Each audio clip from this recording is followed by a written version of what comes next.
How can I be more dominant and confident in my everyday life and job? And how can I be more submissive during my personal time and play? So far in my BDSM journey, taking on a more dominant role has been inside my comfort zone, while being more submissive and not topping from the bottom has been something I've been struggling with. On the other hand, in the outside world, I'm a lot more comfortable making myself smaller and being more submissive. Right now, I'm working on owning and growing my own inner authority no matter where I am. And while I've made a lot of progress, I'm at a point where I'm seeking to grow more discipline and consistency in my life because switching between these roles feels chaotic at times. As a newbie in BDSM, what skill or mindset should I be focused on growing in order to become not only a more disciplined, grounded, and balanced switch, but a better person as well? I feel like if you're relating better person equals more disciplined, grounded, and balanced, because switching right now feels chaotic, to me, it seems like there may be some sort of subconscious association that this fluidity or your moodiness or maybe how quickly you can switch is wrong, is defective. There's something wrong with you. And you even said because switching between these roles feels chaotic at times. And so when we're feeling chaotic, we often feel out of control. When we feel out of control, we tend to go to the I want to be more disciplined and more planned and more consistent and all of these things, when really it's our sense of feeling out of control that we need to speak to. So I'm here to give you, Killer Cutie, and everyone else listening to my voice, the permission to not fit into a box. And if that means that they don't accept you in that community or at that party or on that site, fuck them. You are more than what society wants to label you as. All right? So, Killer Cutie, you being a switch who can vacillate and move around so quickly, so fluidly, there's nothing wrong with that, baby. But what I want to do is give you permission to embrace that. And I also want to help you reduce or completely remove some of the chaos and then confusion that you're experiencing in these switch points. Because I'm right there with you. It can feel very confusing. And the key here, Killer Cutie, is slowing down and being more mindful and present and honest. That's the one for you. Honest with yourself about how you feel and what you need. Okay? Here's the thing. Switches who are codependent are really confused. Switches who are aware and present with themselves, it's very liberating. And so if you aren't giving yourself the freedom, the permission to be present with yourself and to go, hey, this is how I'm feeling and this is what I need right now. I'm definitely more on the top side right now and this is what I need. Or, oh, I'm feeling tired. I'm feeling overwhelmed. I need to switch. I need to get soft. I need to get expressive and open and little or super feminine or whatever. But it's not just communication with a partner. It's communication with you, baby. It's communication with you. And I'll tell you, the more aware you are of your own inner world, the easier it is to be a switch, especially a very, very fluid one like yourself. And there's nothing wrong with that. So here's some questions, Killer Cutie. If you're taking notes, which I recommend that you do, here's some questions that I would like you to ponder and do some journaling around. Really dig into these because Killer Cutie, you are so fucking smart. You're so intuitive. And I think if I just lead you in this direction, you're going to just start picking up on it. You're just going to start picking up on it. So some questions that I would like you and any other switches who are struggling with this. I feel like I'm so fluid and I switch like 1,000 times a day sometimes and it's so confusing. I need to just pick a lane. No, you don't. You need to be more aware and present with yourself. I'm going to give you 2 strategies for the questions that you asked, how to feel more powerful in your everyday life and how to switch easier and let go. in your private personal time. I'm going to give you specific strategy on those. If you have a phone, you can write it in your notes. But before that, I'm going to ask you a couple questions and those are the ones I want you to do some journaling on. So first one, what do you need, Killer Cutie, to feel safe and empowered in your everyday life? And so it's really one question. It's really stated as one question, but I want you to answer it in two different ways. What do I need to feel safe in my everyday life?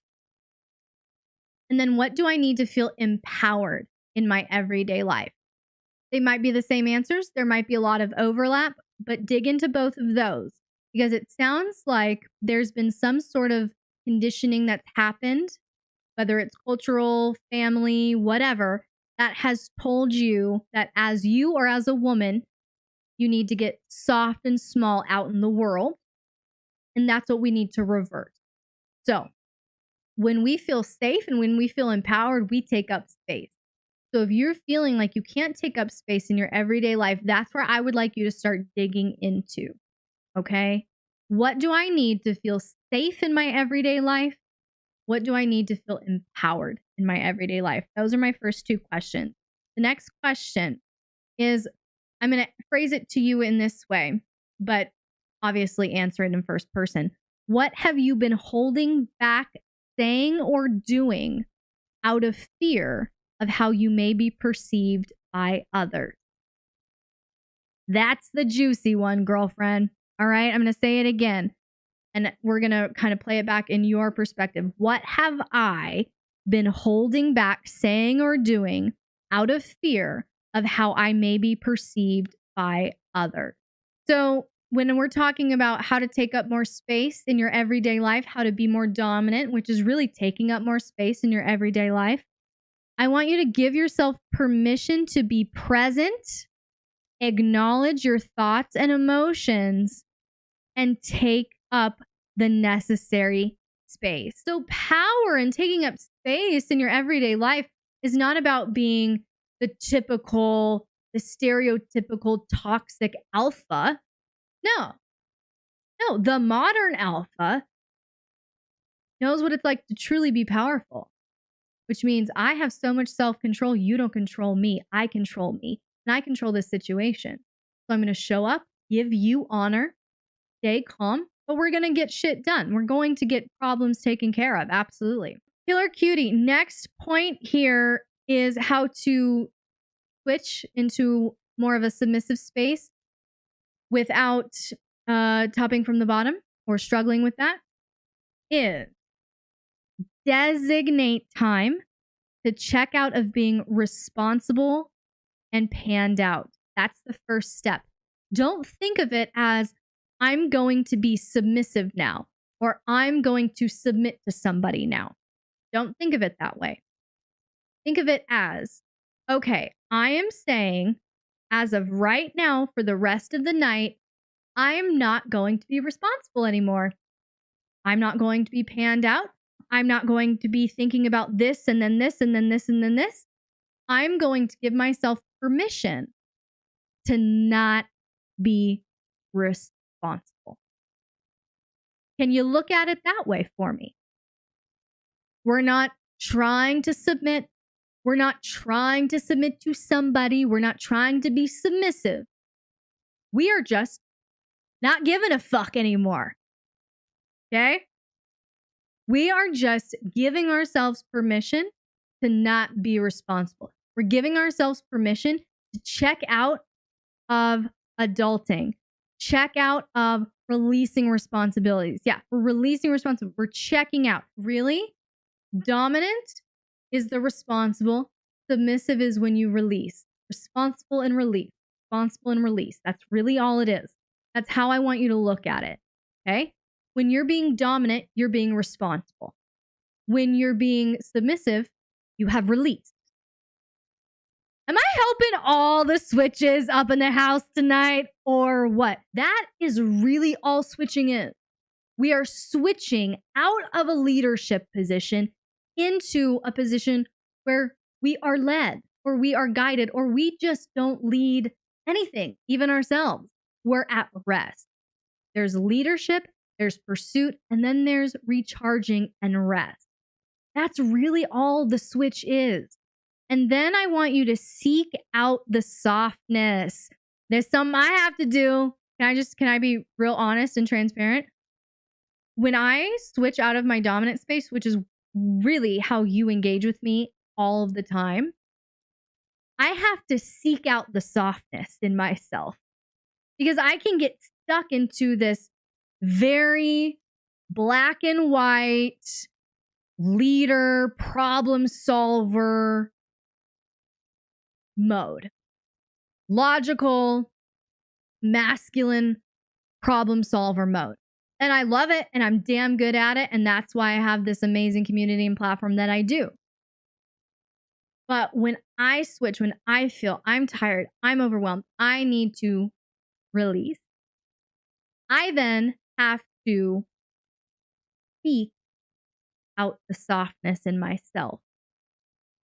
I have to literally seek it out. I have to seek out ways for me to soften, for me to adjust my energy from this handout, responsible, masculine, logical energy to open and soft and playful and silly.